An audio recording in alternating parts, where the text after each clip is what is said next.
Welcome to Nugget 14 with Steve Grohman. We decided to keep in the vein of textbooks for another nugget.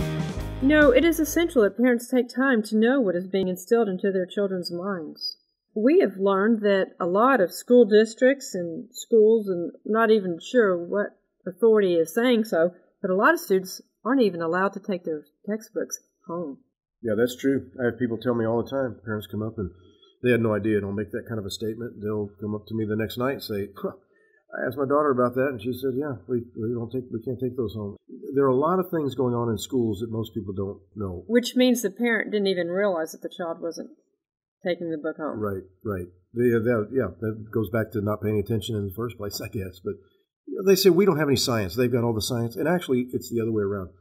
Whenever I have especially a homeschool or a Christian school meeting or a homeschool group gets together, VBS, one of the things I do is I like to go into the audience with one of my textbooks that I carry with us, and I'll just have somebody read. I say, who could read? Some 10th, 11th, 12th grader, will volunteer to read. They read a paragraph. In this paragraph, it says, as you have just observed, each animal in Figure 12.3 has a four-limb structure that is a variation of a common pattern. The commonality suggests that these and other vertebrate animals are all related. They probably evolved from a common ancestor that had the same basic limb structure. Figure 12.3 is, and I'll ask them, they're saying it over a microphone, and then I'll ask them, what is Figure 12.3? What's the picture of it?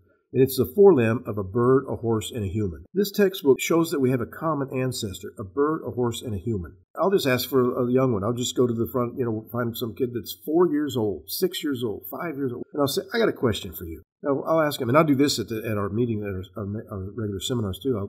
If a bird has a baby, what is it going to be? And here's this, precious little 4, 5, 6-year-old kid looking up at me like I'm nuts, and they'll kind of get shy looking and they'll put their head down and say, a bird. They think it's a trick question. I'll say, if a cat has a baby, what's it going to be? A kitten? And I'll make the comment, do you realize here this 4-year-old child is smarter than the people that put the college textbooks together? Observation, science. You can do an experiment. You can predict that a cat is going to have a cat. You can put boy cat, girl cat together in a room. You're going to have baby kittens. And that's what it's going to be. It's never going to be anything other than that. We can make the prediction. We can make the observation. We can do the experiment. We can show the results, and we can repeat the results. We're the ones with science. To say that a bird, a horse, and a human have a common ancestor is purely religion. It is purely belief. It is purely science fiction. It is purely pseudoscience. It is not science.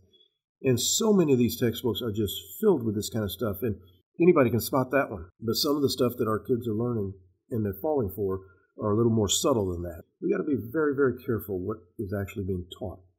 And it's not just the high school level or middle school level textbooks. Oh, Even no. the elementary school books Absolutely. have things that are not only inappropriate, but are just flat out wrong. Yes, third graders are getting hit really hard these days. It used to be fifth grade was about the bottom line, but it's now even third grade. They're bringing in some things that just ought not be there. It'd be hair-raising if parents actually knew some of the stuff that was being taught. So I'm just encouraging parents, get involved in your children's life. Keep watching our nuggets, and while you're at it, tell 10,000 of your closest friends about our YouTube channel. Like, subscribe, hit that little bell, and tell others about our YouTube channel. Thank you.